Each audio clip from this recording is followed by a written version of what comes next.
Hello, everybody. Welcome to week 2. I hope you had a good first week. I'm sure it was an experience, no matter what. You never know exactly what it is that you're going to find, but you always expect the unexpected, especially in an international context.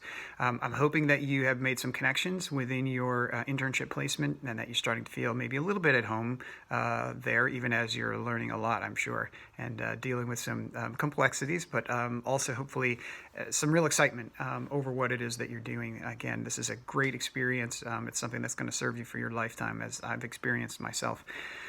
Um, this week, our focus is going to be on strengths.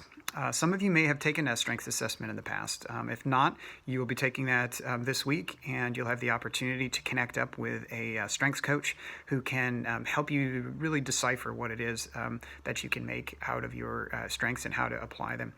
So, why are strengths important? Well, as you'll see in some of your reading, most people are not happy in their jobs. They don't like the work that they do. They are not engaged, and that is an incredible shame because we spend an awful lot of time doing our work, and if we don't do it in a way that takes advantage of our natural strengths, we are working against the grain in a lot of ways. It's sort of like if you're right-handed and you spend your whole life only leading with your left hand. That's what it can feel like through a long career of not using your strengths very well. So one of the best ways to re-engage people and to connect them with the right work is for them to understand what it is that they do best and to make sure that you are spending significant time using those strengths. That's really what energizes you. I think there's a misconception commonly in much of the world that the idea is to round yourself out and be equally good at everything. And I think maybe even our school system has taught this to kids, that you have to have equal ability in all areas and that you measure to this sort of flat standard.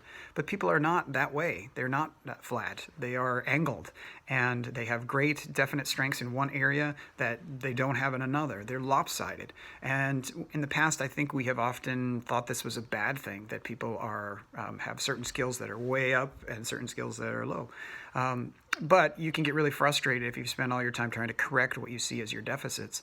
Instead, a strengths-based perspective really talks about leading from what it is that you do best. So instead of spending a lot of energy smoothing out those areas that maybe are not your strongest skills, how can you utilize the skills that are strong for you in order to push things forward and to make yourself that much better as a professional? That's really what's going to stand out. You can put a lot of effort and energy into certain deficit areas, and you might be mediocre, but you can put that same effort and energy into areas where you have natural strengths, and you can truly become great in those areas. So I think you're going to get a lot out of the strengths. I think it might help inform you a lot about your role within your internship experience and whether or not you're in the right place and how to use that well. So if you think about, I can share with you a little bit about some of my own strengths. My largest is strategic, but I also have connectedness, intellection, input, those kind of major areas that I really enjoy. I love to work with really coming up with new and creative ways to look at things and think about things. I'm a problem solver. I believe strongly that there's always a third way to do something. So you may have one group that's arguing over here that we can only do it this way, and another group that's over here arguing, oh, no, we can only do it this way. I'm the guy who helps people to say, no, wait, there's a third way that neither of you are looking at. Why don't we try it this way? And helping them to sort of strategically walk through how to break that into pieces and make a vision into a reality. So I love to use that strength, and I find when I'm using it, I'm sort of in a totally different zone. I'm just I'm sort of in flow, some people talk about it, and I love to do that. There are other areas where I'm really not in my strengths. I sometimes still have to do them, for example, budgeting. It's not one of my favorite things to do. It's a lot of detail work. It doesn't really appeal to my sort of strategic nature most of the time, but you have to do it. But how can you use it in support of those things that are your strengths? And I think that's an important piece of it. So this week, part of your task will be to actually take that strengths assessment, and then you're going to reach out and connect with one of our Gallup coaches who's going to help you understand what those strengths mean and how you can start applying them to the work that you're doing. And I want you to think about that as you go through the week. once you learn what those strengths are, to figure out, okay, how can I start playing to those strengths? How can I make sure that I'm spending time utilizing those strengths, and sort of volunteer my effort and energy in a way that I get to make the most of those.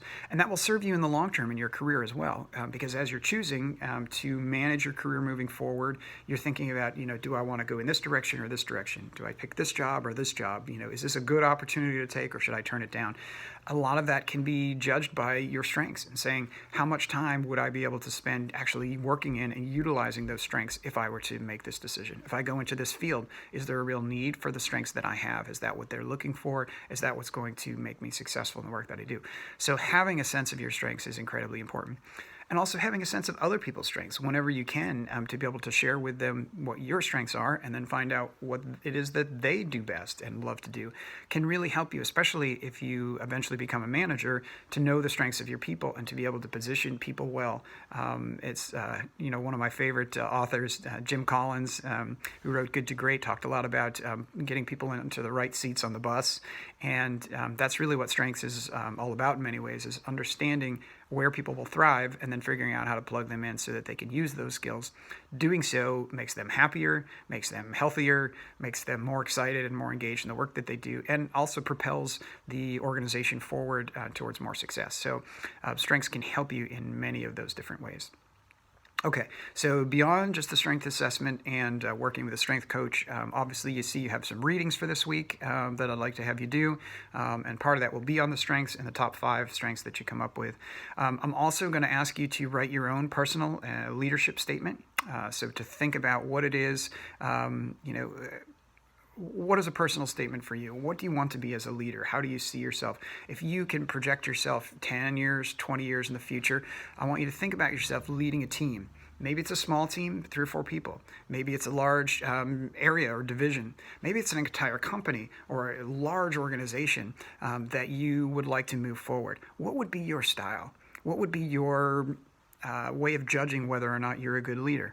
So 500 words via Moodle, submit to me and say, okay, here's my leadership statement. Here is my goal. This is the kind of leader that I want to be and what's going to drive me as a leader. So that's part of your assignment for this week. Obviously, send me questions if you have anything about what's going on in the syllabus or what your assignments are to do. But again, enjoy the strengths. This is really going to be a great basis for a lot of the other things we're going to talk about. I need you to know who you are and what you do best so that you can plug in and make sure you're getting the very most out of your placement and in terms of your internship. I think if you can do that, you'll start to immediately see, oh, wow, when I do this kind of project, the results are better than if I do this kind of project because my heart is in it and my strengths are behind it.